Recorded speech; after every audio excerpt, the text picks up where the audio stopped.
చదువుకుందాం. మరియు స్ఫటికము వలె మెరిగినటువంటి జీవజలముల నది దేవుని యొక్కయు గొర్రెపిల్ల యొక్కయు సింహాసనం వద్ద నుండి ఆ పట్టణపు రాజవీధుల మధ్యను ప్రవహించుట ఆ దూత నాకు చెప్పెను. ఆ నది యొక్క ఈవలను ఆవలను జీవవృక్షం ఉండెను. అది నెల నెలకు ఫలించుచు 12 కాపు కాయలు. ఆ వృక్షం యొక్క ఆకులు జలములను స్వస్థపరచుటకే వినియోగించుచు. ఇక మీదట శాపగ్రస్తమైతే దానిలో ఉండదు. దేవుని యొక్కయు గొర్రెపిల్ల యొక్కయు సింహాసనము దానిలో ఉండును. ఆయన దాసులు ఆయనను సేవించుచు ఆయన ముఖదర్శనం చేయుదురు. ఆయన నామము వారి నొసళ్ళ యందుండును. రాత్రి ఇక ఎన్నడూ ఉండదు. దీపకాంతి అయినను సూర్యకాంతి అయినను వారికి అక్కరలేదు. దేవుడైన ప్రభువే వారి మీద ప్రకాశించును. వారు యుగయుగములు రాజ్యం చేయుదురు. మరియు ఆ దూత ఇలాగ నాతో చెప్పెను, ఈ మాటలు నమ్మకములోనే ఉన్నవి. ప్రవక్తల ఆత్మలను దేవుడకు ప్రభువు త్వరలో సంభవింపవలసిన వాటిని తన దాసులకు చూపుటకై తన దూతను పంపెను.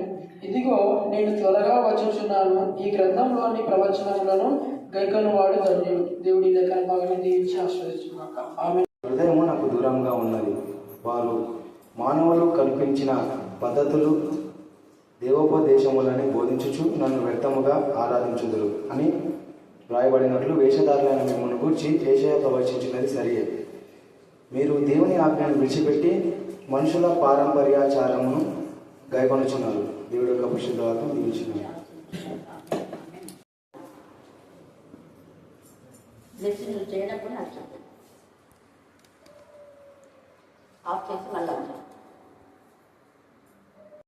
ఒకసారి ధ్యానాంశం అందరు చెప్పండి. హృదయ శుద్ధి గలవారు మళ్ళీ చెప్పండి.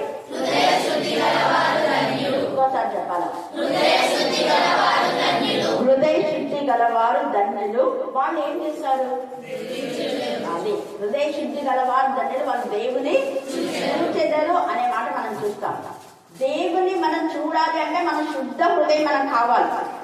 చాలా మంది దేవుని మందిరానికి వస్తుంటారు కానీ వాళ్ళ హృదయం ఎక్కడో ఉంటుంది. అది కాదు, మందిరానికి వస్తారు. దేవుడు లేఖన భాగంలో తేదగా రాస్తున్నారు. చాలా మంది సంఘాల్లో నేను గమనిస్తే, ఇప్పుడు కాదు నేను వచ్చినప్పటి నుంచి చూస్తూనే ఉంటాను. మందిరానికి వస్తుంటారు కానీ వాళ్ళ మైండ్ సెటప్ ఎక్కడెక్కడో ఉంటుంది అనమాట. అది కాదు, హృదయ శుద్ధి గల వాక్యం చెప్పడమైనా, పాటైనా, ప్రార్థనైనా, ఏదైనా కూడా శుద్ధ హృదయంతో మన మాట టాకింగ్ కూడా యథార్థంగా మాట్లాడాలి. శుద్ధ హృదయం గలవారు ఎవరు అంటే యథార్థవంతులు. యథార్థవంతులతో రాజ్య మార్గం. ఏం చెప్పండి? రాజ్య మార్గం. మళ్ళీ చెప్పండి. రాజ్య మార్గము అంటే తండ్రి అయిన దేవుడు ఆయన యథార్థతను ప్రేమించేవాడు కాబట్టి దేవుని ఎందుకు భయభక్తి గల వాళ్ళు కూడా యథార్థ హృదయంతో ఉండి వాళ్ళు దేవుని మార్గంలో నడుస్తారు. అంటే పరలోక రాజ్య వారసులు అవుతారు అని అర్థం. ఎవరైతే యథార్థంగా ఉంటారో వాళ్ళు. యథార్థంగా ఉన్నటువంటి కొంతమందిని గురించి తండ్రి అనే దేవుడే వీళ్ళు యథార్థవంతులని సాక్ష్యం ఇచ్చాడు. ఎవరి గురించి? యోబు. Very good, God bless. ఇంకా చెప్పండి. దావీదు నా హృదయానుసారుడు అన్నాడు. ఇంకా యోసేపు. ఎంతమంది ఉన్నారు కదా యథార్థ హృదయం. హిజ్కియా యథార్థ హృదయంతో నేను ఏ విధంగా నీ సన్నిధిలో ఉంటున్నా దేవా నన్ను జ్ఞాపకం చేసుకోని ప్రార్థన చేశాడు. వీళ్ళంతా యథార్థ హృదయం అయినందుకే దేవుని చేత ఆశీర్వదించమన్నారు. ఎవరైతే యథార్థ హృదయం కలిగి ఉంటారో, శుద్ధ హృదయం కలిగి ఉంటారో వాళ్ళు దేవుని చూస్తారు. రెండవది వాళ్ళు ధన్యులు. తర్వాత మూడవది వాళ్ళు దేవుని రాజ్య వారసులు అవుతారు. అయితే మన హృదయము శుద్ధిగా ఉందా లేదా అనడానికి వాక్యమే మనకు ఆధారం. ఇక్కడ వీళ్ళు ఏం చేస్తున్నారంటే యేసు ప్రభువు వారి శిష్యులను 7వ అధ్యాయం 2వ వచనంలో ఆయన శిష్యులలో కొందరు అపవిత్రమైన చేతులని వీళ్ళు అంటున్నారు. కానీ వాళ్ళు కడుక్కోనంత మాత్రం అపవిత్రులు కాదు. వీళ్ళే ఏమంటున్నారంటే అపవిత్రమైన చేతులతో భోజనం చేయట చూచి అంట. ఎవరు? పరిసయ్యులు అంటున్నారు నీ వాళ్ళ చేతులు అపవిత్రమైనవి అంటారు. మన భాషలో చేతులు కడుక్కోకపోతే అపవిత్రమా? Yes or no? తొందర చెప్పండి, గట్టి చెప్పండి. నో. Very good. మరి అపవిత్రమైన చేతి అంటే ఏమి? పాపం. పాపం అంటే పాపంలో చాలా ఉన్నాయి కదా. దేని పాపం? దొంగతనం. చేతులతోనే కదా దొంగతనం చేస్తుంది. మనం ఎంత రాస్తుంది, పరుని సొమ్ము పాము వంటిది అన్నది కదా. పరులది ఏది కూడా మనం తీసుకోకూడదు అడగకుండా. అడిగి దొంగతనం అనేది అడగకుండా తీసుకునేది దొంగతనం. అడిగి తీసుకునేది కూడా అది ఆశించి కూడా మనం తీసుకోకూడదు. అది మనకు దురాశ ఉండకూడదు. కొంతమంది అడుగుతారు, దురాశతో కూడా అడగకూడదు. అడిగి తీసుకునే దాంట్లో కూడా ఆశ ఉండొచ్చు కానీ ఏముండకూడదు, దురాశ ఉండకూడదు. దురాశ దుఃఖానికి చేయదు.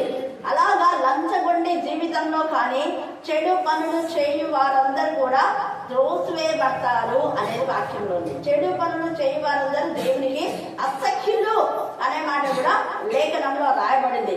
కాబట్టి ఈ యొక్క రాత్రి కాల సమయంలో హృదయం శుద్ధిగా ఉండాలంటే మన చేతులు శుద్ధిగా ఉండాలి అనేది దేవునికి తెలుసు.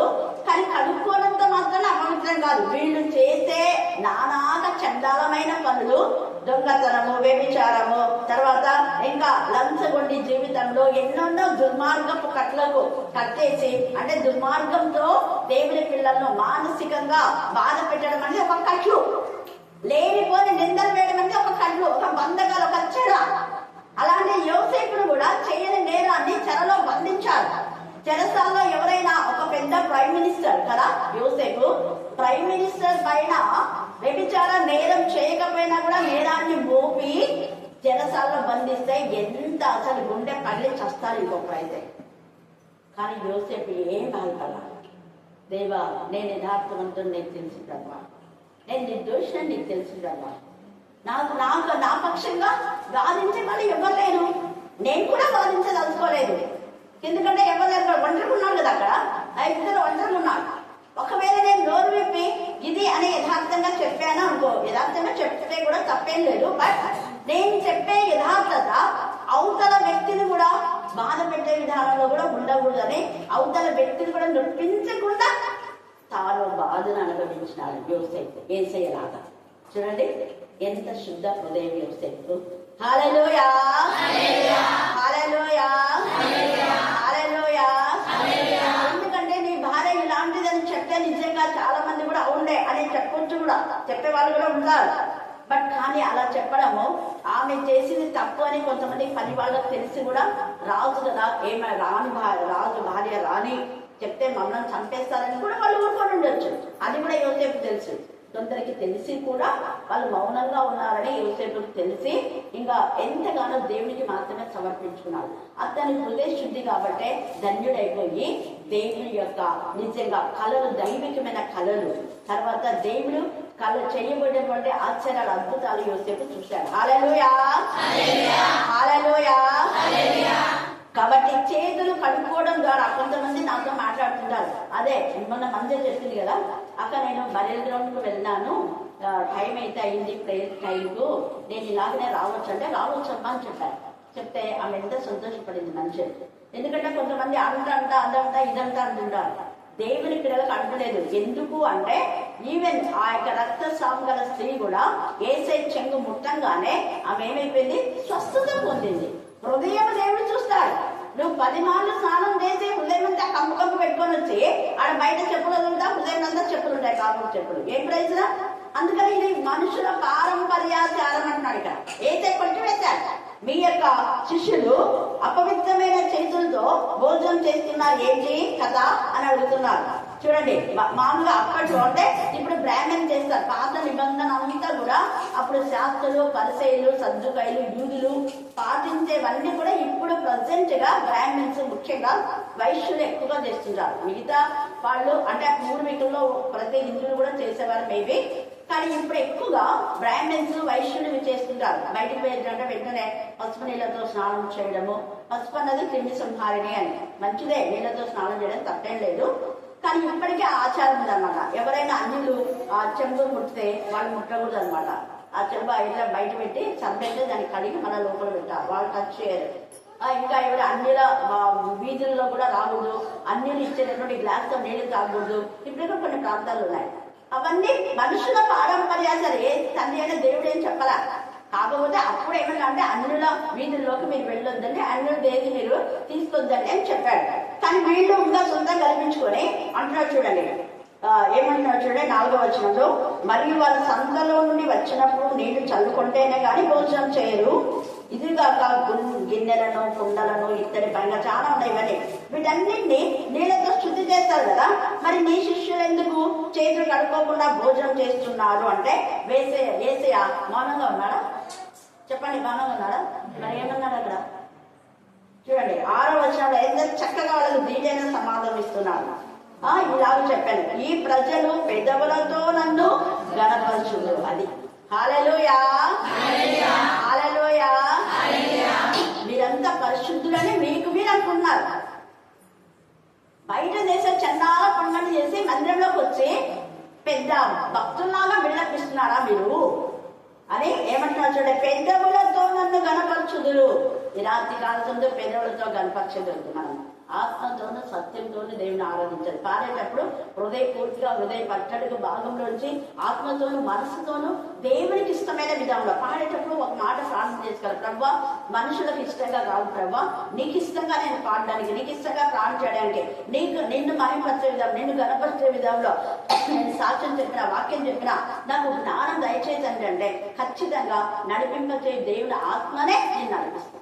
హల్లెలూయా, హల్లెలూయా. ఎందరు దేవుని ఆత్మతో నడిపించబడతారో వాళ్ళందరూ దేవుని కుమారులు అనబడతారు. కాబట్టి దేవుని కుమారులను దేవునికి మహిమ కలిగే విధంలో ఆయనే రైట్ వేలో పాడడానికి, రైట్ వేలో ప్రార్థన చేయడానికి, రైట్ వేలో నువ్వు మాట్లాడడానికి, రైట్ వేలో నువ్వు వెళ్ళడానికి, రైట్ పనులు చేయడానికి, రైట్ సైట్, రైట్ హియరింగ్ అన్ని కూడా రైట్ వేలో మాట్లాడడానికి వాక్శక్తి కూడా దేవుడు ఇస్తారు. ఎక్కడ మాట్లాడాలి, ఎక్కడ గద్దించాలి, ఎక్కడ మౌనంగా ఉండాలి. ఒకవేళ మౌనంగా ఉంటే మూర్ఖులు వాడే పెద్ద జ్ఞాని అని అనుకుంటారు. అందుకని ఇక్కడ ఏసే మౌనంగా ఉండలేదు. ఈ ప్రజల పెదవులతో నన్ను గణపరచును కానీ వారి హృదయం నాకు దూరంగా ఉన్నది. మీరు చేతులు కడుకుంటారు, స్నానం చేసుకుంటారు, 10 సార్లు సబ్బేసి తోముకుంటే మీ యొక్క హృదయ శుద్ధి అనుకుంటున్నారా మీరు? కానీ దేవుడు అడిగింది హృదయ శుద్ధి. హృదయ శుద్ధి గల వారే ధన్యులు అన్నట్టుగా ఇక్కడ వారి హృదయం నాకు దూరంగా ఉన్నది. వారు మానవుడు కల్పించిన పద్ధతులు దైవోపది. మానవుడు కల్పించే పద్ధతులు అంటే కొంతమంది దేవునికి మహిమకరంగా వాడబడుతుంటే ఓర్చలేక వాళ్ళు మీకు పెళ్లిళ్ళు చేస్తారా, వాళ్ళు మీకు సమాధులు కడతారా? మరి కడతారు. ఇక్కడ ఎంతమంది ఉన్నారు కదా, ఇక్కడ కూడా ఒకటి ఏదో పెట్టినారు కదా, వాళ్ళు గుత్తి వల్ల ఏమి వాళ్ళు సమాధులు కడతారా, వాళ్ళు పెళ్లి చేస్తారా? చేసినారా? చర్చిలో చేసినారా? లేదు కదా. ఇంకా చాలా మంది ఉన్నారు కదా. కర్నూలులో బోల్డ్ సంఘాలు ఉన్నాయి. బోల్డ్ ఎందుకు? మా సంఘంలోనే కొన్ని పెళ్లిళ్ళు అయినాయి. మిగతా పెళ్లిళ్ళంతా సీసీ చర్చి, మా చర్చికి వస్తారు వాళ్ళు. కానీ పెళ్లి మాత్రం స్టాండింగ్ చర్చి, సీసీ చర్చి. అన్నను మరి అన్నను పిలుస్తారు, అన్నను ఇన్వైట్ చేస్తారు. ఒకసారి అన్న పెళ్లి జరిపిస్తాడు, లేదా అన్న వాక్యమో ఏదో ఒకటి, లేదా నాన్నకు వాక్యమో, అలాగే అది వాళ్ళ ఇష్టం. అది మనము వాటన్నిటి చెప్పడానికి చర్చిని కాదు. చర్చిలో మనం ఎందుకు వస్తున్నాం? ఆరాధించడానికి, మహిమపరచడానికి, గణపరచడానికి. అసలు మృతులైతే ఏమన్నా తెలుసా? మృతులను పాలు పెట్టుకుంటూ నువ్వు వచ్చి నన్ను వెంబడించన్నాడు యేసయ్య. హల్లెలూయా, హల్లెలూయా, హల్లెలూయా. చాలా మంది చచ్చిన శవాల దగ్గరికి రాలేదు, అది రాలేదు, ఇది రాలేదు, ఏమేమో అంటుంటారు. వెళ్ళాలని ఎక్కడ లేదు. యేసయ్య అన్నాడు వెళ్ళకుండా. మీరు అక్కడ మా నాన్న చనిపోయినాడు, లేదా మా వాళ్ళు చనిపోయినాడు, నేను సమాధి చేస్తూ వస్తాను యేసయ్య అంటే మృతులను పాతి పెట్టుకుంటారు, నువ్వు వచ్చేసే ముందు అన్నాడు. దాంట్లో చాలా కారణం ఉంది. అందుకనే ఈ యొక్క సమయం అంతా మన జ్ఞాపకం, ఇవి మనుషుల పారంపర్యాచారాలు చూడండి. అందుకనే వారు మానవులు కల్పించిన పద్ధతులు దైవోపదేశంలోని బోధించుచు నన్ను వ్యర్థంగా ఆరాధించుతున్నారు. ఎలాగా వ్యర్థంగా అంటే ఫ్రైడే ఫాస్టింగ్ ప్రేయర్స్ అంటారు, మళ్ళీ ఫ్రైడే పెళ్లిళ్ళు. ఇది బాగుందా?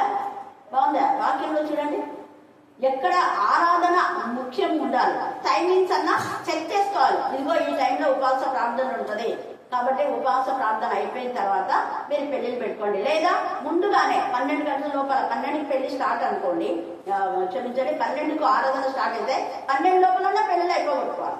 లేదా ఈరోజు పెళ్లింది కాబట్టి 2 గంటలకు మనం స్టార్ట్, ఏదో ఒకటి. కానీ దేవుని యొక్క నామమును అవమానపరచదు. దేవుని గణపరచడమే ముఖ్యం.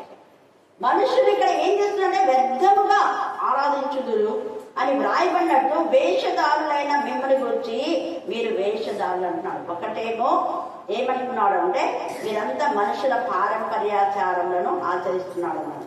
రెండవది మీ హృదయం నాకు దూరంగా ఉంది అన్నాడు. మూడవది మీరు మనుషుల పద్ధతులను, మనుషులు ఏం చెప్తే అది వింటున్నారు. దేవుడు చెప్పింది కాదు, మీరు వినేది, మనుషులు చెప్పేది వింటున్నారు. నాలుగవది మీరు ఆరాధిస్తున్నారు కానీ వ్యర్థమైన ఆరాధన, ఏది దేవుడికి ఇష్టంగా లేదు మీ ఆరాధన. ఒక్కటే క్రమం లేదు. దేవుని మందిరం అంటే అందరికీ అవకాశం ఉండేది, కానీ మీరు మీ ఇష్టానుసారంగా, అందుకే వ్యర్థంగా ఆరాధించుచున్నారు అని వ్రాయబడే. తర్వాత మీరు ఎలా ఉన్నారు? వేషధారులైన మిమ్మల్ని గురించి యెషయా ప్రవచించినది సరియే. ఏమని ప్రవచించాడు యెషయా అంటే, అయ్యో వేషధారులైన శాస్త్రులారా, పరిశీలారా. మత్తయి సువార్త 23వ అధ్యాయంలో తేజగా అధ్యాయం అంతా అదే ఉంది. 23 చూడండి, ఒక్క వచనం చదివి వినిపిస్తా. 23 చూడండి. అయ్యో వేషధారులైన పరిసయ్యులారా, శాస్త్రులారా, మీరు పుదీనాలోను, సదాపాలను, జీలకర్రలోను పదే భాగం ఇస్తున్నారు. బాగానే, మేము దశం భాగం ఇస్తున్నాం అంటున్నారు. మరి దేవుడికి దశం భాగం ఇవ్వరే, దేవుడికి ఇవ్వాల్సిన సమయం ఇవ్వరే. రోజు 3 గంటలు ఇవ్వాలి, ఇస్తున్నారా? దశం భాగాలు ఇస్తున్నారంటే పేర్లు చదివిస్తుంటారు, గంటలు. మళ్ళా దేవుని కోసం అర్పించడం అంటే వేలాలు వేస్తుంటారు. ముందా వేలం వేయమని వాక్యంలో లేదు కదా. దేవునికి అర్పించిన దాన్ని ఎలాగో మీరు చేస్తున్నారు, వ్యర్థంగా మీరు ఆరాధిస్తున్నారు, వేషధారులు మీరు. అయితే మీరు ఏం మర్చిపోతున్నారంట? న్యాయము, కనికరము, విశ్వాసం. చదవండి.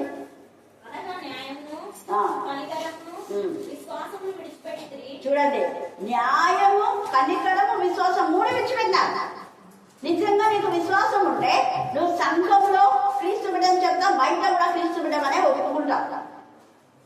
ఎవరు చెప్పినా కూడా నేను క్రీస్తు బిడ్డనే, క్రీస్తుకు సంబంధించినవే నాకు కావాలి, హైందవ సంబంధమైనవి నాకు వద్దు అంటావు. మరి అంటున్నావా? లేదు కదా, వేషధారణ కదా. మందిరంలో ఒకలాగా, బయట ఒకలాగా వేషధారణ కదా. తర్వాత తెల్లటి వస్త్రాలు ప్రభువులప్పుడు తెల్లవే వేసుకోవాలని ఎక్కడ లేదు, ఏదైనా వేసుకోవచ్చు. హృదయ శుద్ధితో ఉండేది. అలాగనే కొంతమంది అవి అన్ని తీసేస్తుంటారు పెద్ద భక్తుల్లాగా, లోపలంతా కుతంత్రాలు. అది కూడా లేదు వాక్యం. మనం పైకి భక్తి గల వారి వలె ఉండి దాని శక్తిని ఆశ్రయించని వారిగా ఉండకూడదు. నిజమైన భక్తి ఏది అంటే యాకోబు 1:27. యాకోబు 1:27.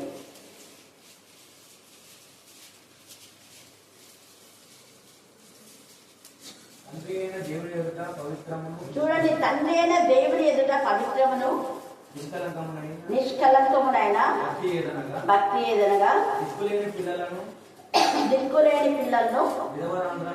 విధవరాండ్లను వారి ఇబ్బందిలో పరామర్శించరు.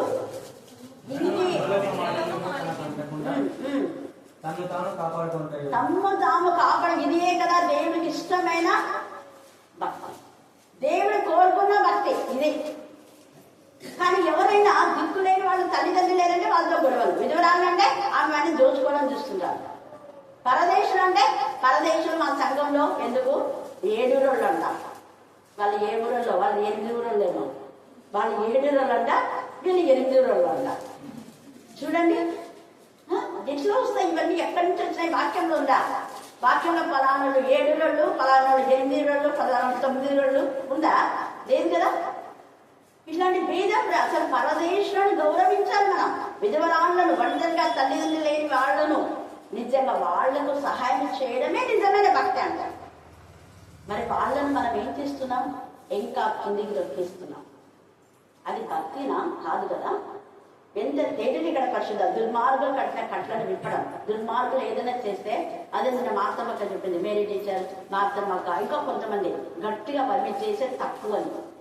వాళ్ళ తప్పు అనేది వాళ్ళకి అప్పుడు తెలియదు, కానీ చూస్తే కానీ తెలియదు. తెలుస్తుందో లేదో మరి ఇప్పుడు కూడా తెలియదు. హల్లెలూయా. కానీ యాక్చువల్లీ బాగా మాట్లాడినాడు. ఒకరి తవ్విన దాన్ని ఇంకొకరు తవ్వడం న్యాయం కాదు. ఎక్కడైనా ఏదైనా లేకపోతే శిలకూటం లేకపోతే అక్కడ శిలకూటం పెట్టాలి. సండే స్కూల్ లేకుంటే సండే స్కూల్ ఏర్పాటు చేయాలి. బైబిల్ స్టడీ లేకుంటే బైబిల్ స్టడీ చేయాలి. అది రాజా లాంటి బ్రతుకు, నిజమైన దైవ దేవుల బ్రతుకు, హృదయ శుద్ధి గల వారి బ్రతుకు. నీ పొరుగు వారిని ఏది ఆశించొద్దు అంటావు, వేరే వేరే వాళ్ళది ఆశించడం. చూడండి ఎంత ఇదిగా, ఎంత సిగ్గు చేయటం అన్నట్టుగా ఉంటుంది. ఇక్కడ ఏసై ఇలాగనే మాట్లాడుతున్నారు. మీరు అన్ని బాగానే చేస్తున్నారు అని మీరు అంటున్నారు, కానీ పల్లెం బయట దొరుకుతున్నారు, కానీ లోపల మీ యొక్క హృదయం అంతా అజితేంద్రియత్వంతో నిండింది. సన్నపడ్డ సమాధులు మీరు వేషధారులారా, శాస్త్రులారా, పరిచయలారా. మీ కంట్లో దూరాన్ని పెట్టుకొని నలుసును చూస్తున్నారా మీరు తీసుకోమని? మీరేమో వండలని పాపం లాంటి వంటలాగా వంట లాంటి పాపాలన్నీ చేసేసి దోమలు వడయగట్టి, ఇదిగో వడయగట్టకుండా నేను తాగుతున్నావా అంటున్నారా మీరు? మరి మీ కడుపులో వంటలానే పాపాలు ఉన్నాయి కదా, అవి ఎక్కడికి పోవాలి? ఎంత తేజగా ఏసై మాట్లాడు. ఆ 23 అంతా చదవండి. మార్మికంగా గద్దించేవాడు, ముఖాన్నే వాళ్ళతో మాట్లాడాడు. మళ్ళీ ఇప్పుడు కూడా ఇదే అంటున్నాడు. చూడండి 15వ వచనం, 7వ అధ్యాయం 15వ వచనం. వెలుపల నుండి లోపలికి పోయి అపవిత్రంగా చేయగలిగినది ఏదీ లేదు, కానీ లోపలి నుండి బయలు వెళ్ళునవే మనుషుని అపవిత్రుని చేయలేదు. ఒక చేతే కాదు, హృదయం అంతా అపవిత్రమైపోతుంది. లోపల నుంచి నీ లోపల వాక్యం ఉంటే ఏది తప్పు ఏది నిజం అనేది పరిశుద్ధాత్మతో మాట్లాడుతున్నా. పరుల సొమ్ము పాము వంటిదని, పరులది ఏది మనం ఆశించకూడదు, మన కష్టార్జితంతో మనం ఉండాలా అని చెప్పేసి ఇక్కడ ఒకరి పంటను ఒకరు దోచుకోకూడదు అనేది మనకు తెలుసు కదా. మరి చూడండి ఎంత చక్కగా ఇక్కడ మాట్లాడుతున్నాడు పరిశుద్ధాత్మదేవుడు. ఈ యొక్క రాత్రి కాల సమయంలో వీటిలో మన హృదయంలో నుంచి ఏవైనా ఉంటాయి, మన హృదయంలో లోపల నుంచి ఏమొస్తున్నాయి, మనం ఒకసారి ఆత్మ పరిశీలన చేసుకోవాలి. అందుకే లోపలికి పోయేది మనిషిని అపవిత్రపరచదు, కానీ లోపల నుండి వచ్చేటివే మనిషిని అపవిత్రపరచునని చెప్పి ఇంకా ఏమేమి అని 18 అంటున్నాడు. ఓ అవివేక, మీరును ఇంత అవివేకులు అయి ఉన్నారా? బాగానే వాక్యాలు చెప్తారు, వాక్యం చెప్తారు, ప్రధాన యాజకులు అంటారు, శాస్త్రులు అంటారు, పరిచయాలు అంటారు. ఎంత అవివేకులా మీరు? పైపైన మీరు వాక్యం చెప్పేది, పైపైన వాక్యం చెప్పేది. ఎవరికి వాక్యం చెప్తున్నారు? ఎవరికి ఖండిస్తున్నారు? ఎవరికి బదులు చేస్తున్నారు? మీరు ఎవరి ఆత్మలను ప్రభు సన్నిధిని నడిపిస్తారు? ఎన్ని ఆత్మలను దేవుని కోసమే సంపాదించారు? దేవుడు లెక్క అడుగుతాడు. పెళ్లిళ్ళ కోసం బాపు తీసుకుని వీళ్ళందరూ రక్షణ పొందినారు అంటారు. వాళ్ళ మనసులే రక్షణ పొందినారు, నీళ్ళ మాత్రం మునిగింటారు. దేనికోసం? పెళ్లి కోసం. అది రక్షణ దేవుడు అడుగుతున్నాడు. అందుకే ఓ అవివేకులారా, గలతీయులో 3వ అధ్యాయంలో కూడా ఓ అవివేకులైన గలతీయులారా, మీరు ఇంత అవివేకులైతురా? మొదట ఆత్మానుసారంగా బాగానే ఉన్నారు, మళ్ళీ ఇప్పుడెందుకు మీరు శరీరానుసారంగా పరిపూర్ణ అవుతున్నారు? మీ ఆధ్యాత్మిక జీవితం ఏమైపోయింది? అక్కడ హెచ్చరిస్తారు. అందుకే ఇక్కడ కూడా అంటున్నాడు చూడండి 19వ వచనం. ఈ యొక్క అధ్యాయంలో దాదాపు 3-4 సార్లు హృదయం గురించి ఎక్కువ వస్తుంది. అది అంటున్నాడు కదా, అది హృదయంలో ప్రవేశింపక కడుపులోనే ప్రవేశించి బహుళంలో విడువబడును. ఇట్లు భోజన పదార్థాలన్నింటినీ పవిత్రపరచును. మనిషిని లోపల నుండి బయలువెళ్ళినది మనిషిని అపవిత్రపరచును. లోపలి నుండి అనగా ఎంత తేటగా ఏమంటున్నాడు? మనుషుల హృదయంలో నుండి ఒకటి దురాలోచనలు, జారత్వం అంటే పెళ్లికి ముందే చేసే పాపము జారత్వమే. తర్వాత భార్య ఉండి వేరే వాళ్ళతో సంబంధాలు, అక్రమ సంబంధాలు పెట్టుకోవడం కూడా జారత్వమే. ఇవన్నీ జారత్వాలే. అందుకే హేరోదియను అక్కడ గద్దించాడు యోహాను, నువ్వు మీ యొక్క అన్న భార్యను చేర్చుకోవడం తప్పు కాదా? ఇది వ్యభిచారం కదా, జారత్వం చేస్తున్నావు నువ్వు, జారస్త్రీ ఇంటికి వెళ్ళొద్దు, జారస్త్రీ చేయి పనులు మీరు చెయ్యొద్దు, జారస్త్రీ కపటమైన స్త్రీ. అందుకనే వ్యభిచారము చూపుతూ ఉండే స్త్రీల గురించి చాలా జాగ్రత్తగా ఉండాలి. అందుకనే జారత్వములను అంటున్నాడు. తర్వాత దొంగతనములను, నరహత్య అంటే ఒకరిని చంపన అవసరం లేదు. దేవునికి విరోధం చేసే ప్రతి పాపము నరహత్యనే. చాలా మంది పెళ్లికి ముందు గాని పెళ్లి తర్వాత గాని దేవునికి విరోధంగా అభాషణ చేసుకున్నారు అంటే పుట్టబోయే పిల్లలు చంపే వాళ్ళందరూ కూడా చంపే వాళ్ళు, చంపించే వాళ్ళు, తీసేసుకొని చెప్పే వాళ్ళు ముగ్గురు గంధకాలకే పుడతారు. ముగ్గురు నరహంతకులే. వాక్యంలో తేలిగా ఉంది. డాక్టర్స్ కూడా చెప్పారు ఆల్రెడీ, ఎవరిని పడితే వాళ్ళను అబార్షన్ చేయకూడదు అని. అలా చేసినారంటే వాళ్ళ ఉద్యోగాలు తీసేస్తారు, దొంగతనంగా చేస్తుంటారు. అందుకని ఇక్కడ దొంగతనములు వెంటనే నరహత్య అని రాయబడింది. మళ్ళీ చూడండి వ్యభిచారములను, లోభములు. లోభి అంటే వేరే వాళ్ళవి దుర్మార్గంతో లాక్కునేవి లోభములు. చెడు తలములు, కృత్రిమములు, కామ వికారం అనే దాంట్లో చాలా ఉన్నాయి. ఇది అండర్లైన్ చేసుకోండి. దేవుడు మీకు జ్ఞానం దయచేయం కాక. కామ వికారము అనే వాటిలో మగవాళ్ళు పాపం చేయడం, స్త్రీలతో స్త్రీలు పాపం చేయడం.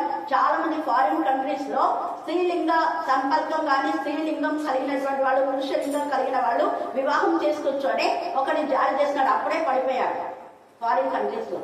ఎంత నీచం, దేవునికి విరోధం. అది వాక్యంలో లేదది. వాక్యంలో దేవునికి విరోధమైన పాపం అది. హోమోసెక్స్ కానీ రకరకాల విధమైనటువంటి పాపములు ఉన్నాయి. అందుకే ఇక్కడ కామ వికారములు అని చెప్తున్నాడు. ఇవన్నీ సెల్ఫుల్లో చెప్తున్నారు. అందుకే ఎక్కువైపోయింది పాపం. పాపం ఎక్కువైపోయింది కాబట్టి దేవుని యొక్క ఉగ్రత వచ్చేస్తుంది. ఎక్కడ పడితే అక్కడ అగ్ని చేత కాల్చడం, నీటి ద్వారా, తర్వాత ఈ యొక్క మంచు కొండల ద్వారా, యాక్సిడెంట్ ద్వారా దేవుడు అనేకులకు బుద్ధి చెప్తున్నా బుద్ధి రావట్లేదు. అందుకని ఇక్కడ చూడండి, కామ వికారమును, మత్సరమును, దేవ దూషణే అన్నాడు. దేవ దూషణ అనే మాట కూడా అండర్లైన్ చేసుకోండి. దేవుని దూషించిన ఒకటే, దేవుని యందు భయభక్తి కల వాళ్ళను దేవుడు ఏర్పాటుకుని ప్రత్యేకించి ప్రతిష్ఠించి దేవ సేవలు అనే ఉన్న వాళ్ళను అనవసరంగా మాట్లాడినా కూడా దేవ దూషణే. దేవుని కోసమే జీవించే వాళ్ళను దూషిస్తే దేవ దూషణే, అది దేవ దూషణ. మళ్ళీ అహంభావను, నేనే అధికారిని, నేనే సెక్రటరీ, నేనే ట్రెజరీని, నేనే పాస్టర్ని సంఘానికి, నేనే పాస్టర్ను, నేనే అన్ని చేయాలంటే అహంకారం. అది అవునా కాదు? మీరు చెప్పండి. ఎస్తాను విధేయత కల వాళ్ళు ఏం చేస్తారు? ఏసై లాంటి మనసు. ఏసైకి ఏం మనసు? దేవుడు నాకే అధికారం ఇచ్చాడో అదే అధికారం మీకు ఇస్తున్నా. సేమ్ అధికారం, కొంచెం ఎక్కువ కొంచెం తక్కువలేదు, అదే అధికారం ఇస్తున్నారు. మీరు పోయి ఆ చచ్చిపోయిన వాళ్ళు లేపండి, దయ్యాలను వెళ్ళగొట్టండి, అనేక రోగులను స్వస్థపరచండి, ప్రతి వ్యాధి పైన మీకు అథారిటీ ఇస్తున్నా అన్నాడు. కొన్ని పైన ఇస్తున్నాను చెప్పలేదు. నేనే కాబట్టి నేనే ఫస్ట్ ప్రేయర్ చేయాలని అసలు నేను ఇక్కడ వచ్చిన పిల్లలందరూ ఫస్ట్ ప్రేయర్ చేయమని చెప్పాను. ఎవరు వస్తే వాళ్ళు చేయండి అమ్మా స్టార్టింగ్ ప్రేయర్. ఎవరు లేకపోతే నేను చేస్తాను. మీరు చేయించారంటే తీస్తాను అంతే. ఎందుకు? దేవుడు ఆ ప్రార్థన వినే మీరందరూ వస్తున్నారు. హల్లెలూయా, హల్లెలూయా. ఇప్పుడు ఇంతమంది రావడానికి అభివృద్ధి చెందడానికి ఈ పిల్లలు స్టార్టింగ్ ప్రేయర్ చాలా మంది ఈ పిల్లలు చేస్తారు. ఒకసారి బిందు చేస్తుంది, ఒకసారి చిన్నారు శ్యామ చేస్తుంది, జ్యోతి మహితో ఛాన్సాలు చేపిస్తుంది, ఆ వ్యక్తి మహితో. కాబట్టి దేవుడు ఎవరిని వాడుకోవాలో వాళ్ళందరినీ వాడుకోవాలని దేవుని ఇష్టం. వాక్యంలో ఏముంది? ఒక్కడైనా నశించడం దేవునికి ఇష్టం లేదు. అందరు దేవుని పిల్లలుగా ఉండాలి. అందుకే సమస్త జనులు నాకేం చేయమన్నాడు? శిష్యులుగా. అంటే ఆత్మ సంబంధాలు ప్రతి ఆశీర్వాదం దేవుడు మీకు ఇస్తున్నాం. నాకు ఏ ఆశీర్వాదం ఇచ్చాడో అన్ని ఆశీర్వాదాలు మీకు ఇస్తున్నాం. ఏసై ఏం చేశాడో అన్ని చేయడానికి దేవుడు మీకు శక్తిని, సహాయం, కాపుదల, నడుదల ఇస్తున్నాడు. ఎందుకు భయపడతారు? అది నిజమైన హృదయశుద్ధి అంటే. అంతేగాని అహంకారంతో నేను అనే అహం ఉంది అంటే వాళ్ళే అహంకారం. అందుకే అహం భావమును, అవివేకమును వచ్చును. ఈ చెడ్డవన్నీ లోపల నుండి బయలు వెళ్ళి మనుషులు ఏం చేస్తాడ? అపవిత్రపరచు. కాబట్టి వాళ్ళు అపవిత్రులు. మరి అపవిత్రులు మందిరంలో ఉండి మళ్ళీ ఏం పవిత్రం చేసుకోమని చెప్తారు? గలతీ 5:19 కూడా ఉన్నాయి చూడండి. శరీర కార్యము స్పష్టమై ఉన్నాయి.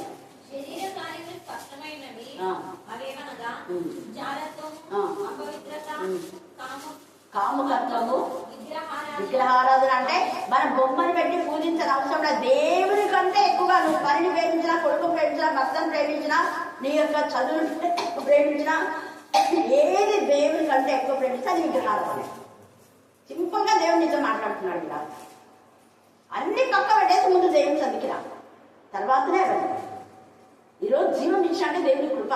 అనుకోకుండా ఎంతమంది చచ్చిపోతారు, ఉన్న బలంగా చచ్చిపోతున్నారు. మనం ఈరోజు ఉండగల దేవుని యొక్క కృప అని దేవుని సన్నిధికి రామని. తర్వాత అభిచారము, ద్వేషములు, కలహములు, మత్సరములు, క్రోధములు, కక్షలు, భేదములు. భేదం అంటే ఇందాక నేను చెప్పిందే, నేను ఫలానా ఏం చేయాలి అది చేయాలంటే భేదాలు. విమతములు, మద్దతులు అల్లడకుండా చూడండి. ఇన్ని ఉంటే కూడా మళ్ళీ మందిరంలో అల్లడకుండా ఆడపడ. సినిమా స్టైల్లో డాన్సులు, మళ్ళీ పాటేమో దేవుని పాట. కానీ దేవుడు చెప్పాడా ఈ పాటకు ఈ డాన్స్ వెయ్యండి అని? చెప్పలేదు కదా. మనుషుల పారంపర్యాచారం. ఆ వాళ్ళెవరో సినిమా యాక్టర్ చేస్తే ఆ వాళ్ళ హీరోయిన్లను మనసులో పెట్టుకొని ఆ హీరోయిన్ మనసులో పెట్టుకొని వీళ్ళు బిల్డప్ ఇస్తుంటారు. ఇప్పుడు స్పీకర్స్ కూడా సేమ్ అదే ఫాలో అవుతున్నారు. వాళ్ళలాగానే సీన్ పెట్టడము, పాటలు పాడడం. అప్పుడున్నటువంటి ఆంధ్ర క్రైస్తవ కీర్తనలో ఉన్న వాళ్ళంతా ఆరాధ్యమూర్తి అంకులు కానివ్వండి, ఏవి మాస్టర్ కానీ, పరవస్తు సూర్యనారాయణ కానీ, చిన్నయ్య సూరి, పురుషోత్తం చౌదరి గారు, వీళ్ళందరూ కూడా అలా చేయలేదు. అలా చేయలేదు. దేవునికి మహిమకరంగా దేవుని హృదయంలో ఉంచుకొని వాళ్ళు పాట పాడినారు. సీనరీస్ని మనసులో పెట్టుకొని పాట పాడారు. సీనరీస్ కట్ చేసి పాట పాడారు. జ్ఞాపకం పెట్టుకోవాలి. ఇవన్నీ మనుషుల యొక్క హృదయంలో నుంచి వచ్చే వాళ్ళని అపవిత్రపరచునని రాయబడింది. కాబట్టి ఈ యొక్క సమయమందు మీరు ఎఫెసీయులకు రాసిన పత్రిక 5వ అధ్యాయం కూడా 3వ వచనంలో కూడా పోకిరి చేష్టలు ఉండకూడదు, సరసోక్తులు ఉండకూడదు, బూతులైనా అంటే ఎవరైనా మాట్లాడినారా కానీ మళ్ళీ చెప్తుంటారు. మళ్ళీ నీ నోట్లో అదే పదాన్ని యూజ్ చేయకూడదు. మళ్ళీ చెప్తున్నా, వేరే వాళ్ళు చెడ్డ మాట మాట్లాడితే చెడ్డ మాటలు మాట్లాడినారనే చెప్పాలి కానీ ఆ పదాన్ని మళ్ళీ నీ నోటి నుంచి వచ్చిందంటే నీ పెద్దలు కూడా అపవిత్రమే. అంటే ఆ పదము నువ్వు విని నీ హృదయంలో ఉండి నీ హృదయంలో నుంచి మళ్ళీ వచ్చిందంటే వాళ్ళకు నీకేం తేడా లేదు కదా. మనం ఇంకా చెప్పొచ్చు, నువ్వు తిట్టాలనుకుంటే గాడి బంది కుక్కనక్క కంచె గాడ్ల కొరివి దయ్యమా ఎన్ని ఉన్నాయి అన్ని ఉన్నాయి అవన్నీ చెప్పొచ్చు. అంతకుమించి జంతువుల పేర్లు ఎన్నైనా చెప్పుకోవచ్చు. తోడేళ్ళు, క్రూరమైన తోడేళ్ళు అనొచ్చు. అట్లా ఇంకా కానీ అంతకు మించి బూతు మాటలు రావద్దు, సరస్వతో డబల్ మీనింగ్ తో మాట్లాడదు. అఖిల్ అంటున్నాడు, అబ్బా మేడం డబల్ మీనింగ్ తో చెప్తుంటారు వాళ్ళు. వాక్యం చెప్పిన మాట్లాడిన డబల్ మీనింగ్ తో వాళ్ళ డబల్ మీనింగ్ డబల్ చెందింగ్ తెలుస్తారు. హల్లెలూయా, హల్లెలూయా, హల్లెలూయా. దేవుని ఆడపిల్ల పాట చేస్తే వాడు ఏం చేస్తాడు చెప్పండి? పాడు చేస్తారు. అంతే సేమ్. ఏ కొలత వస్తే అదే కొలత మనకు కొనపడుతుంది. కానీ దేవుని ఎందుకు మనం భయభక్తిగా హృదయ శుద్ధి కలిగి ఉంటే నిజంగా వాక్యం ప్రకటించాలన్న తపన తృష్ణ, నిజంగా దేవునికి సన్నిధి రావాలన్న తపన తృష్ణ, నిజంగా ఆత్మల భారం అనుకుంటే ఎప్పుడు మన యొక్క సేవ బ్రేక్ కాదు. హల్లెలూయా, హల్లెలూయా, హల్లెలూయా. 35 సంవత్సరాలకు పైగా తండ్రి అయిన దేవుని కనికరం గల కృపగల తండ్రి మనకు తోడుగా ఉన్నాడు కాబట్టి ఎక్కడ బ్రేక్ కాకుండా కంటిన్యూ చేస్తూ ఉన్నాడు. ఎందుకు? ఇది ఆయనకు మహిమ కలగాలి. ఆయన సేవ కాబట్టే, ఆయన ఇచ్చిన సేవ కాబట్టే. లేకపోతే చాలా మంది 2 ఏళ్ళు 3 ఏళ్ళు మనకు రాజులు కూడా చూస్తుంటారు కదా. ఒక రాజు అయితే 6 నెలలే పాలించాడు. దావీదైతే 40 సంవత్సరం, మనషే 45 అయినా కూడా రిపెంట్ అవుతాడు తర్వాత. ఇలాగా నిజంగా అలాగా 40 సంవత్సరంలో పాలించిన రాజులు చాలా మంది దేవుని ఎందుకు భయభక్తి కలిగిన వాళ్ళు. దేవుని ఎందుకు భయభక్తి లేని వాళ్ళు 2 ఏళ్ళకు 3 ఏళ్ళగా వాళ్ళు చస్తారు. వాళ్ళ కొడుకులు తయారవుతుంది. ఇలాగ అందుకే ఈ యొక్క సమయం దేవుని అనుగ్రహంతో హృదయ శుద్ధి కలిగి మన హృదయాన్ని మరి పరిశుద్ధంగా ఉంచుకుందాం. ఈ యొక్క 2025లో 1 పేతురు 2వ అధ్యాయం 1 నుంచి 3 దాకా మీరు చదువుకొని వాక్యం అనే పాల వల్ల అనుదినము నిర్మలమైన హృదయంతో ఉదక స్నానం చేయబడి మన హృదయ శుద్ధి గలవారే దేవుని చూస్తాం. దేవుడు ఈ లేఖన భాగాన్ని దీవించి ఆశీర్వదించుగాక. ఆమేన్, ఆమేన్, ఆమేన్.